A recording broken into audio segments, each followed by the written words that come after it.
Hey, it's your Wisconsin wine guy. So I got you, and I have you. So actually you.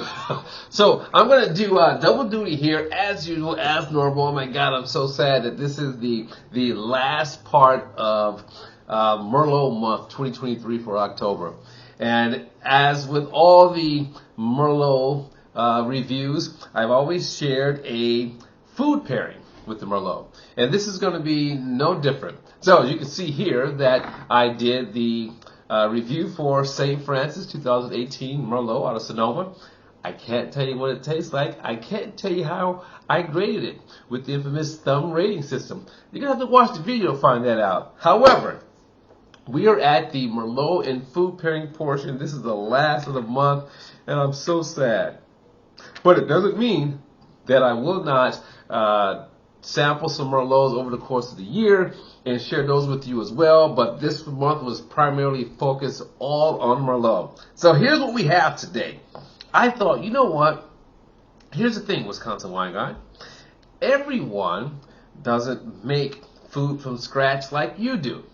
Sometimes people just want to do something simple. So doing something simple, right?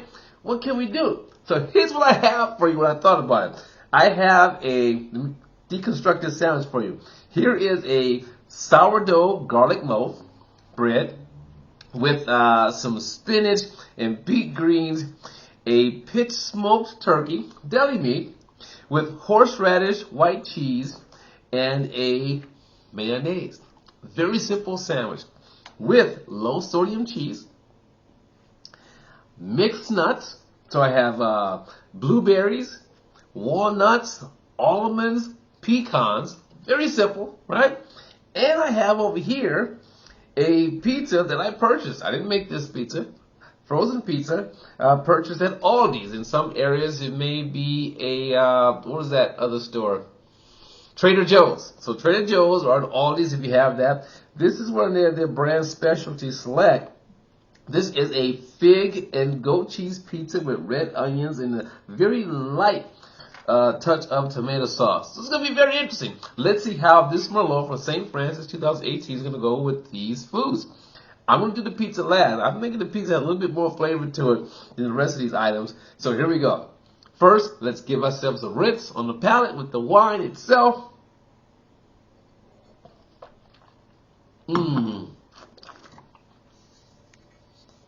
Wow. I would tell you this. There is good acidity here. That's about all I'm going to say about the St. Francis Merlot. So we're going to start first with the sandwich. Okay, we'll take a bite of the sandwich.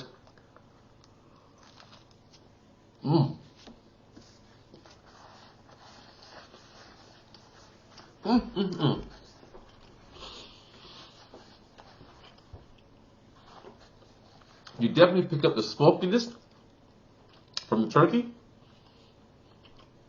Get a little bit of that subtle heat of piquant from the horseradish cheese. Mayo providing that creaminess. And you get the greens, right? Every now and then I pick up garlic. I bit into a little piece of garlic there. Let's see how it goes. Here we go.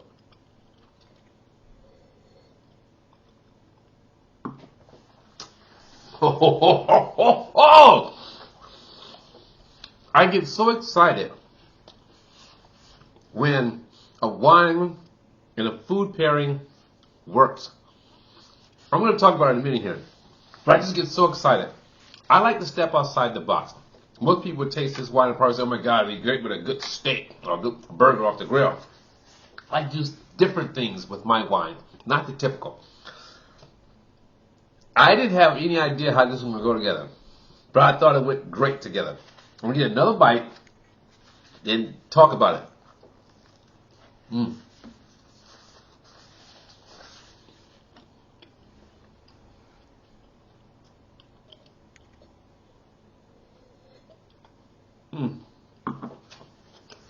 Okay.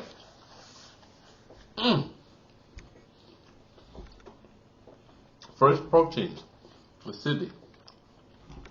It's a lively wine, which is great. Ripe fruit, which is great. Now, horseradish, although it has a little spiciness to it, and give me some astringency to it, because it's horseradish.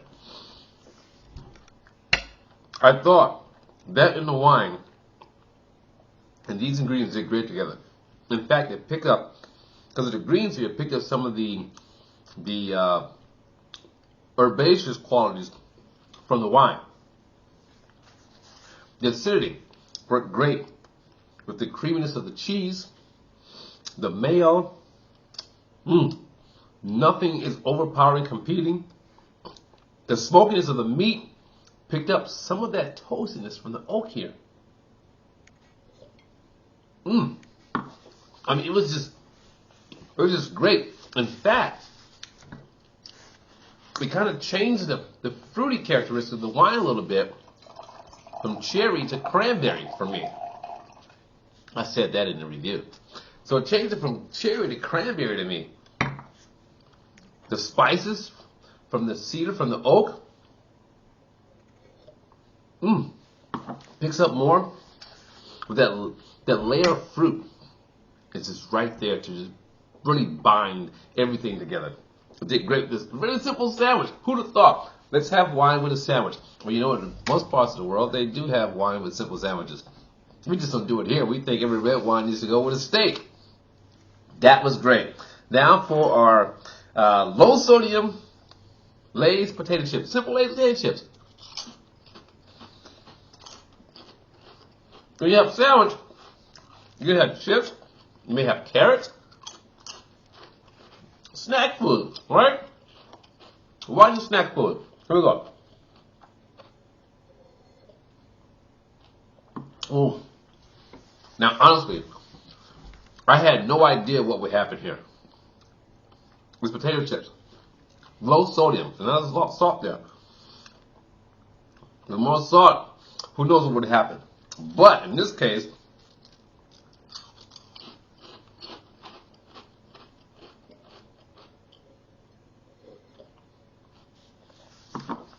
you get fruit and you get wood with the chips, which isn't bad. It's still, in my opinion, it wasn't as harmonious as a sandwich, but it still worked together. This St. Francis Merlot and potato chips, low sodium. You know, I was concerned because because of low sodium. You know, most of the times in chips, what do you taste? Salt. Unless it's corn chips and you taste corn. But in Lay's, you know, you pretty much taste salt. Unless it's barbecue or something like that, right? So I was concerned. It was low salt, you know, so there's not a whole crazy lot of flavor there. But it did pretty good together. You know, I mean, it's like, wow, I probably wouldn't sit and drink wine, eat a bag of chips. You know, that's not healthy for you. Wink. But I thought this did great together. In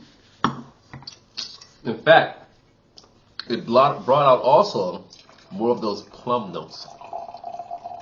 I'm going to finish this bottle. I'm probably just doing the food tasting.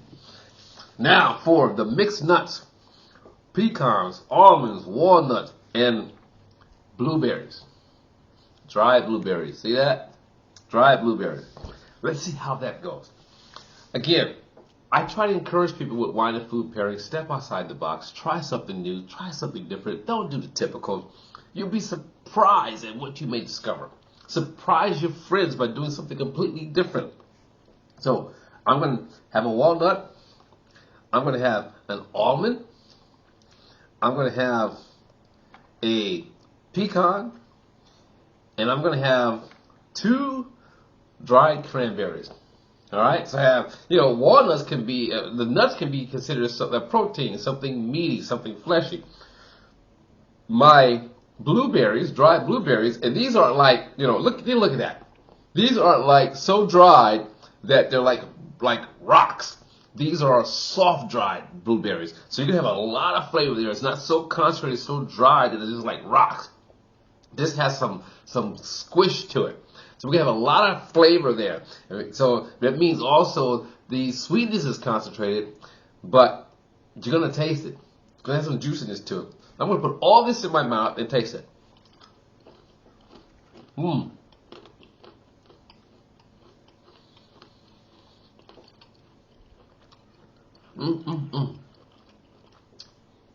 Because I want to feel everything. I like that ratio of just 2 blueberries to the nuts. I get sweet, I get the meat, the fleshiness come from the nuts. Because if you're a vegan, you use nuts a lot of your dishes for meat. Or mushrooms. Or something along those lines. Alright, here we go.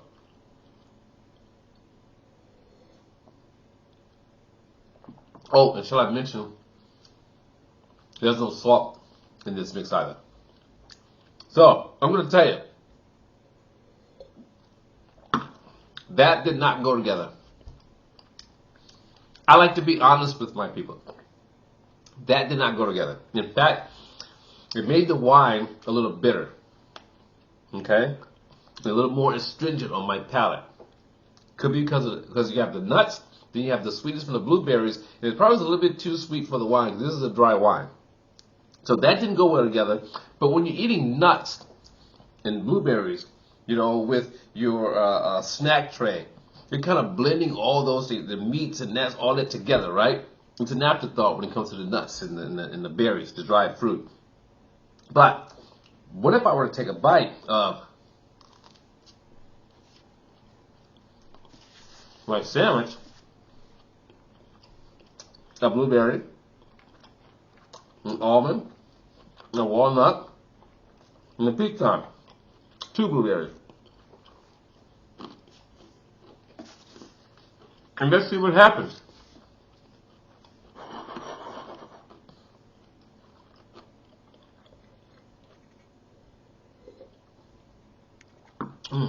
Now, all together was much better. Meaning, when you're eating your charcuterie plate, you have a little bit of meat, a little bit of cheese, you throw a couple of nuts in, then you have your wine, the wash, rinse. Together, it goes great.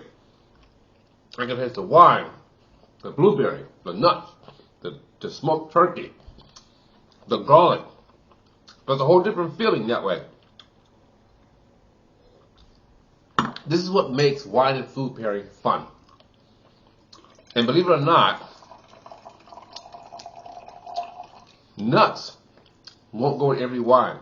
I did a wine tasting in which I was pairing nuts in wine. And that was an interesting experience. Now, last but not least, is going to be our fig and goat cheese pizza. I'm very curious about this. It's a frozen pizza. I didn't make it myself, but I like the ingredients. Let's see what happens.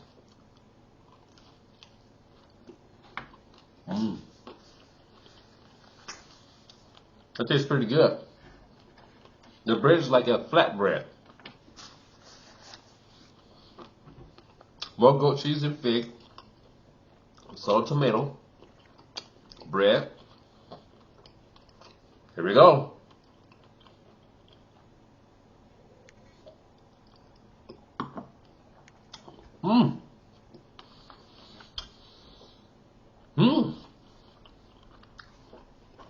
I'm just gonna do another sip here. Wow. So, here we go. The spices of the wine came out more. The fruit was subdued. The acidity is still there, just like with all the dishes. It's almost like a contrasting type of thing with the pizza. I wish I had more fig on the pizza. But the goat cheese in itself has more of a tangy taste to it. And I was concerned about that with the wine. But the subtleness of the tomato sauce and the onion will help bind that together. Give it one more taste. I'll tell you what I think, if it's a good match or not.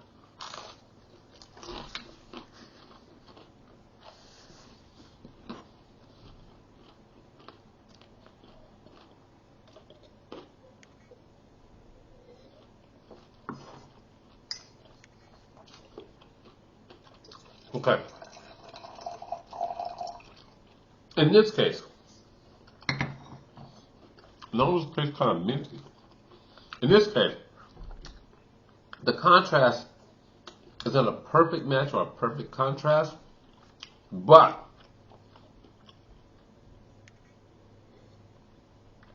it has interest. But it's not top notch. That's a work in progress for this and that. But here we go. The sandwich, wonderful. The chips, semi-wonderful. The nuts in the pizza, in the fig pizza, not so much. You know, it made the wine a little bit more astringent. So there you have it. You know, I'm going to always tell you the truth when it comes to wine and food pairings. I'm going to tell you the truth when it comes to wine that I review. It's your Wisconsin wine guy. It's the end of Merlot month. I hope you enjoyed this month of Merlot or Merlot and food pairings, because I enjoyed it. I enjoyed sharing some of my dishes with you, and I enjoyed doing this pairing with you. So as always, I want to say to you and you, let your palate be the guide when selecting your wines, or I should say, selecting your Merlot and your food pairings. Be your guide, or be the guide. And I'm going to see you next year for Merlot, but I'll see you on Wine Wednesdays when we review more wines, everyday wines you can purchase in your stores where you purchase wine. And this is the Wisconsin Wine Guy signing out for Merlot month. Ciao! Ciao!